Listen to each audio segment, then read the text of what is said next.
केंद्र शिक्षा मंत्री धर्मेंद्र प्रधान के इस्तीफे ने जहां जंतर मंतर पर चले छात्र आंदोलन को एक बड़ी जीत दिला दी, वहीं अब इसकी आंच राज्यों की राजनीति तक जा पहुंची है। प्रधान के पद छोड़ने के बाद उड़ीसा, छत्तीसगढ़ और पंजाब में सियासत अचानक गर्मा गई है और अब इन तीनों ही राज्यों के शिक्षा मंत्रियों पर भी पद छोड़ने का भारी दबाव बनता नजर आ रहा है। किताबों में गड़बड़ी, पेपर लीक और छात्र विरोध के बीच विपक्षी दल और छात्र संगठन अब सीधे राज्य के मंत्रियों को निशाने पर ले चुके हैं और जवाबदेही तय करने की मांग तेज हो गई है। नमस्कार, मेरा नाम है नंदिनी सोनी और आप देख रहे हैं द हिंदी टॉक। दरअसल धर्मेंद्र प्रधान के गृह राज्य उड़ीसा में उनके इस्तीफे के बाद अब वहां के स्कूल एवं जन शिक्षा मंत्री नित्यानंद गोंड विपक्ष के सीधे निशाने पर आ गए हैं। दरअसल राज्य में नई शिक्षा नीति के तहत पेश की गई 55 नई स्कूली किताबों में 2000 से भी ज्यादा गलतियां पाई गई है, जिसे लेकर बीजू जनता दल यानी कि बीजेडी और कांग्रेस ने राज्य सरकार के खिलाफ पूरा मोर्चा खोल दिया है। इंडियन एक्सप्रेस की रिपोर्ट के मुताबिक बीजेडी के छात्र इकाई बीजू छात्र जनता दल ने पिछले हफ्ते ही सेव एजुकेशन नाम से एक अभियान शुरू कर दिया था। अब इस छात्र विंग ने साफ चेतावनी दी है कि मंत्री अधिकारियों पर ठिकरा फोड़ने के बजाय खुद नैतिक जिम्मेदारी ले और अगर गोंद इस्तीफा नहीं देते तो पूरे राज्य में आंदोलन खड़ा किया जाएगा। इसी कड़ी में उड़ीसा प्रदेश कांग्रेस कमेटी के अध्यक्ष भक्त चरण दास ने भी मंत्री के इस्तीफे की मांग दोहराते हुए कहा कि राज्य सरकार को छात्रों की त्रुटिहीन किताबें उपलब्ध कराने की एक तय समय सीमा घोषित करनी चाहिए। हालांकि इस पूरे विवाद पर बीजेपी के प्रदेश उपाध्यक्ष गोलक महापात्र ने विपक्ष की इस मांग को पूरी तरह राजनीति से प्रेरित बताते हुए खारिज कर दिया है। उनका कहना है कि राज्य सरकार पहले ही इन 55 किताबों को संशोधित करने की प्रक्रिया शुरू कर चुकी है और SCERT ने इसके लिए टेंडर भी जारी कर दिया है ताकि सितंबर-अक्टूबर तक संशोधित किताबें छपाई के लिए तैयार हो सके। ओडिशा की तरह ही छत्तीसगढ़ में भी स्कूल शिक्षा विभाग को लेकर भारी आक्रोश देखने को मिल रहा है और धर्मेंद्र प्रधान के इस्तीफे की आंच अब सीधे रायपुर तक जा पहुंची है। राज्य के स्कूल शिक्षा मंत्री गजेंद्र यादव के खिलाफ राजधानी रायपुर में कई छात्रों और राजनीतिक कार्यकर्ताओं ने एकजुट होकर भारी विरोध प्रदर्शन किया है और उनके इस्तीफे की मांग उठाई है। विपक्ष और छात्रों का साफ तर्क है कि जब राष्ट्रीय स्तर पर जवाबदेही तय करते हुए केंद्र मंत्री तक अपना पद छोड़ सकते हैं तो फिर राज्यों में शिक्षा व्यवस्था की खामियों के लिए संबंधित मंत्रियों को भी नैतिक जिम्मेदारी लेते हुए इस्तीफा देना चाहिए। इस प्रदर्शन में शामिल रिसर्च स्कॉलर सोनम बंसोड़ ने भी अपनी बात रखी। उन्होंने बताया कि प्रधान के इस्तीफे की उनकी पहली मांग तो मान ली गई है, लेकिन अब वे जगदलपुर की 20 साल की नीट एस्पिरेंट हारिका राव नायडू के परिवार के लिए मुआवजे की मांग कर रही है।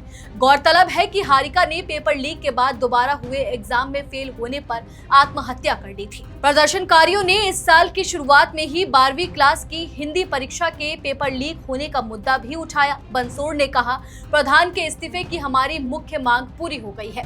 हमारी दूसरी मांग हारिका राव नायडू के लिए मुआवजा है, जिनका नाम आत्महत्या करने वाले छात्रों की आधिकारिक सूची में तक नहीं है।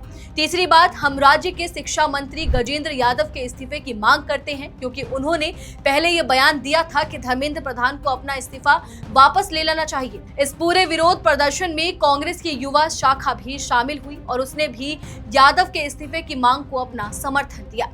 तीसरा राज्य जहां ये आज पहुंची है वह है आम आदमी पार्टी शासित पंजाब, जहां शिक्षा मंत्री हरजोत सिंह बैंस के इस्तीफे की मांग तेज हो गई है। ये मांग मुख्य रूप से परीक्षा पेपर लीक और भर्ती परीक्षाओं में हुई कथित अनियमितताओं के आरोपों को लेकर उठ रही है और केंद्रीय शिक्षा मंत्री धर्मेंद्र प्रधान के इस्तीफे के बाद ये विवाद और भी तेज हो गया है। कांग्रेस और श्रोमणी अकाली दल ने भले ही प्रधान के इस्तीफे को युवाओं की बड़ी जीत बताया हो, लेकिन साथ ही उन्होंने पंजाब में कथित पेपर लीक को लेकर भगवंत मान सरकार पर भी सीधा निशाना साधा है। पंजाब कांग्रेस अध्यक्ष अमरिंदर सिंह राजा वडिंग ने तीखा हमला बोलते हुए कहा कि केंद्रीय मंत्री को तो इस्तीफा देना पड़ गया, लेकिन पंजाब के शिक्षा मंत्री हरजोत सिंह बैंस अब भी अपने पद पर बने हुए हैं, जबकि राज्य में बार बार हो रहे पेपर लीक के लिए उन्हें भी पद छोड़ देना चाहिए। वडिंग ने यह भी साफ कर दिया कि पंजाब में यह लड़ाई यहीं नहीं रुकेगी और कांग्रेस पेपर लीक के मामले में शिक्षा मंत्री के साथ साथ मुख्यमंत्री भगवंत मान को भी जवाबदेह ठहराने के लिए दबाव बनाती रहेगी। इस बीच शिरोमणि अकाली दल के वरिष्ठ नेता विक्रम सिंह मजीठिया ने कहा कि आखिरकार नैतिक जिम्मेदारी तय होनी शुरू हो गई है और अब समय आ गया है कि राज्य में कथित पेपर लीक को लेकर भगवंत मान सरकार को भी जवाबदेह ठहराया जाए। पंजाब भाजपा अध्यक्ष केवल सिंह ढिल्लों ने भी आम आदमी पार्टी पर करारा प्रहार किया। उन्होंने एक्स पर अपनी पोस्ट में लिखा, केजरीवाल जी अब हमें बताइए, आप पंजाब में बार बार हो रहे पेपर लीक मामलों के लिए जिम्मेदार अपने मंत्रियों से इस्तीफा की मांग कब करेंगे? जब आप दिल्ली में नैतिकता का पाठ पढ़ाते हैं तो पंजाब में चुप क्यों रह जाते हैं? पंजाब के युवाओं को भी जवाब मिलना चाहिए। कुल मिलाकर धर्मेंद्र प्रधान के इस्तीफे ने एक ऐसी लहर पैदा कर दी है जिसकी चपेट में अब सिर्फ केंद्र सरकार नहीं बल्कि उड़ीसा, छत्तीसगढ़ और पंजाब जैसे राज्य भी आ गए हैं। तीनों ही राज्यों में विपक्ष, छात्र संगठन और युवा शाखाएं एकजुट होकर संबंधित शिक्षा मंत्रियों पर इस्तीफे का दबाव बना रही है। अब ये देखना दिलचस्प होगा कि क्या ये दबाव इतना बड़ा रूप ले पाता है कि नित्यानंद गोंड, गजेंद्र यादव और हरजोत सिंह बैंस में से कोई भी अपने पद से इस्तीफा देने को मजबूर होता है या फिर संबंधित राज्य सरकार इस आंदोलन को पहले ही ठंडा करने में कामयाब हो जाती है। चले फिलहाल इस वीडियो में इतना ही। आप इस पूरी खबर को लेकर क्या कुछ सोचते हैं कमेंट सेक्शन में हमें अपनी राय जरूर दें और अगर अभी तक आपने हमारे चैनल को सब्सक्राइब नहीं किया है तो तुरंत करें। इसके साथ ही हमें सोशल मीडिया प्लेटफॉर्म यानी कि फेसबुक, इंस्टाग्राम और एक्स पर फॉलो जरूर करें।